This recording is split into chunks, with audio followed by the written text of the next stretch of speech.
ও বাবা, মোর বাবা গেলে। সীমান্তে একটাই রেখা, কিন্তু দুই পাশে ভারতের আচরণ যেন ভিন্ন গল্প বলে।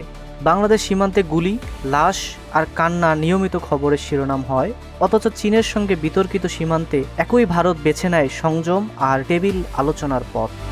এই বিপরীত দুই পথ আজ দক্ষিণ এশিয়ার রাজনৈতিক আলোচনার মূল কেন্দ্রে। সংখ্যাগুলো নিজেই কথা বলে। মানবাধিকার সংগঠন আইন ও সালিশ কেন্দ্রের তথ্য অনুযায়ী 2025 সালে বিএসএফ এর হাতে 34 জন বাংলাদেশি নিহত হয়েছেন, যার মধ্যে 24 জন গুলিতে এবং 10 জন শারীরিক নির্যাতনে মারা গেছেন। আর 2021 থেকে 2024 সালের মধ্যে অন্তত 102 জন নিহত হয়েছেন। চলতি বছরের প্রথম 4 মাসেই অন্তত 4 জন বাংলাদেশি বিএসএফ এর গুলিতে প্রাণ হারিয়েছে। আরও উদ্বেগজনক ঘটনা হলো পুশিন ইস্যু। 2025 সালের মে থেকে চলতি বছরের জানুয়ারি পর্যন্ত অন্তত 2303 জনকে বাংলাদেশের ঠেলে পাঠানোর ঘটনা রেকর্ড করেছে বিজিবি।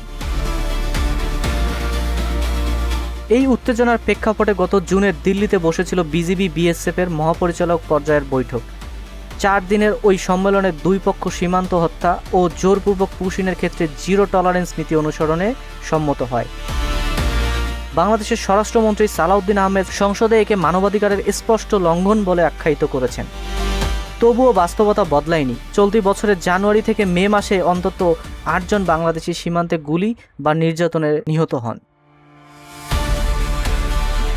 অন্যদিকে চীন প্রশ্নে ভারতের সুর সম্পূর্ণ ভিন্ন। অরুণাচল সীমান্তে অবকাঠামো নির্মাণ বা সেনা উপস্থিতি নিয়ে বিতর্ক থাকলেও ভারত সেখানে সরাসরি সংঘাতে না গিয়ে কূটনৈতিক আলোচনাকেই প্রাধান্য দেয়। বিশ্লেষকদের একাংশ বলছেন, এর পিছনে বাস্তববাদী কৌশলগত হিসাব কাজ করে। চীন পরমাণু শক্তিধর, সামরিক ভারসাম্য স্পর্শকাতর, তাই সংযমী বুদ্ধিমানের কাজ।